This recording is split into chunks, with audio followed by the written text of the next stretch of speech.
Sa low carb, pag walang budget, no problem. Sagot ka na ni itlog. Pwede mo siyang prituhin, ilaga, o kung ano-ano pa. Lagyan mo lang ng kamatis o kaya plain lang na scramble egg. Pwede na yan. Kaya hindi ka magugutom pag naka low carb ka. Kasi kahit itlog lang, matagal ka ng busog pag ito ang kinain mo. So, pag wala kang budget, hindi ka mamumroblema bukod sa madaling i-prepare.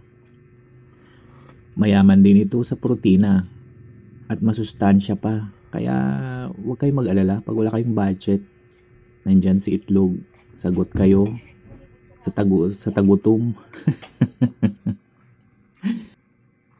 At murang-mura pa. Hindi mo kailangang gumastos ng malaki. 'Di ba? Meron na yung tig 6 pesos lang.